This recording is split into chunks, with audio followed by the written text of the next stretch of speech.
GTM Podcast Special Episode The Kathina Offering Episode 1. Hello everyone. You are listening to GTM Podcast Special Episode on Kathina Offering. Around this time, it is close to the season of Kathina Offering for Buddhists to practice that become a tradition which continues since the times of Buddha. So we would like to share with you some knowledge about this Kathina offering season that is about to begin soon. It will be separated into 5 parts to get a whole picture of this tradition, so stay tuned and watch all of them.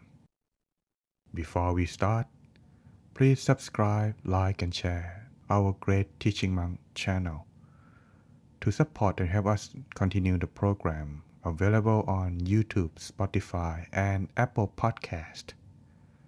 Now, if we are all set, let's begin our story.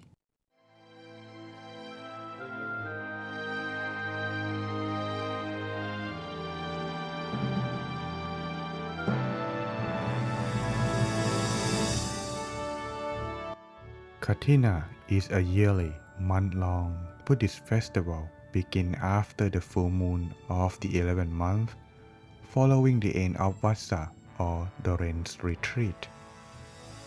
For detailed information on Vassa, please listen to our special episode GTM Podcast, History of the Rains Retreat.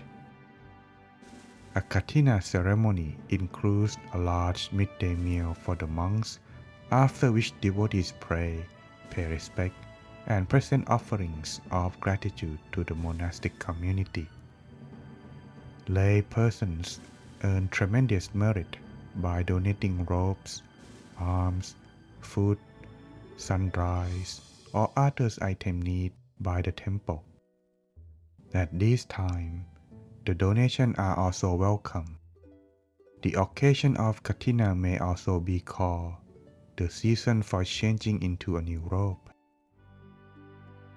At the beginning of Buddhism, it was not easy for a monk to get a new robe. They could not buy cloth, ask for the cloth, or borrow robes from another monk.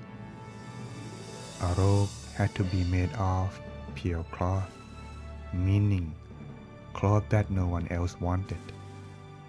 Discarded material like that used to wrap a dead body or pick it from a trash pile.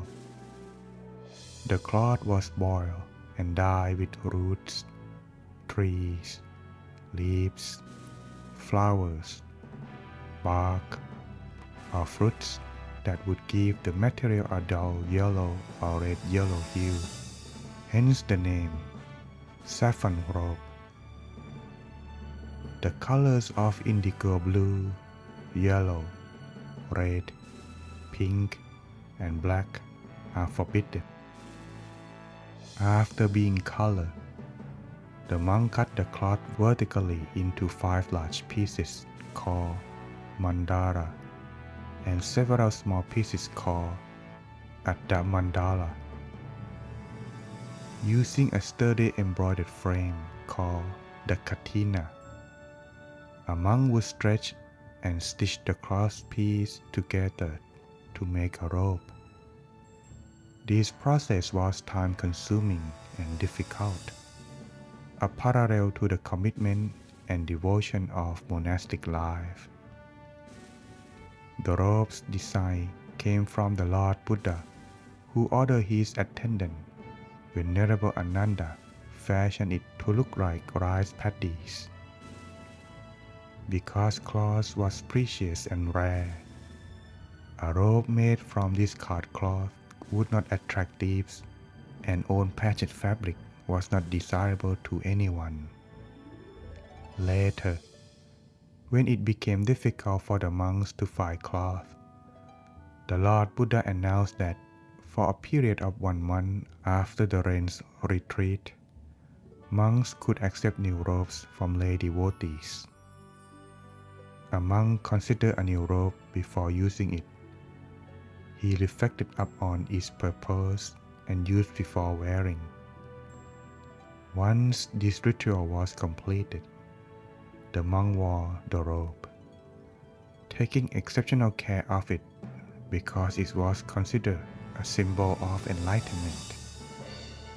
The monk's robes were never discarded.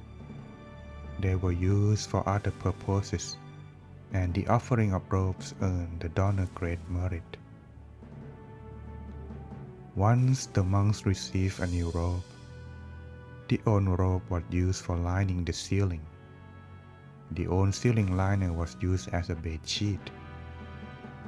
The old bed sheet was used as a floor cover. The old floor cover was used as a floor mat.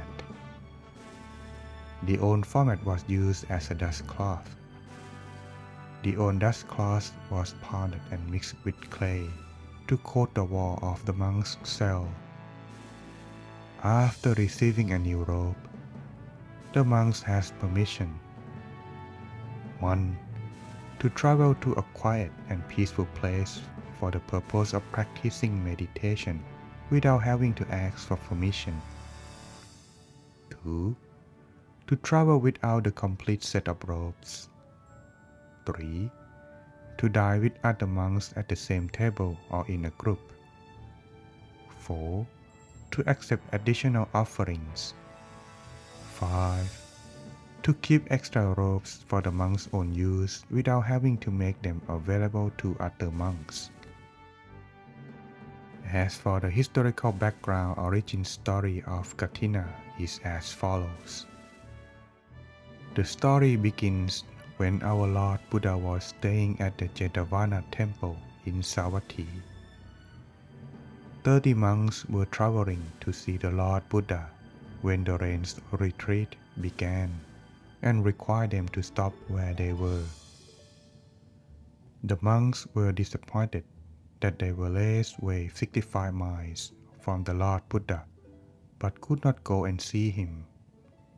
At the conclusion of the rains retreat, with persistent rains and muddy ground, the monks continued their travels. It was a difficult trek, resulting in their worn-out robes being torn, wet and dirty. When they reached the temple, they immediately went to see the Lord Buddha. He asked the monks about their health and living conditions, how they spent their rain retreat, and whether they were harmonious to each other and able to beg for alms. The monks replied that they were well enough, able to live comfortably and in peace with one another, and receive sufficient alms. The Lord Buddha noticed their torn robes and announced that for a period of 1 month after the rains retreat, they were allowed to accept new robes from lay devotees. Thus, as you can see, by making merit at this specific time is auspicious indeed, since it is limited within the time period and is of great benefit to monks and the monastic community. We would like to invite you to join the Kathina ceremony at the Buddhist temple near you or where you are regularly go to be a part in the ceremony that happens once a year. I hope you enjoy this podcast and learning this history of the Kathina offering. Please like and share with family and friends. Until next time.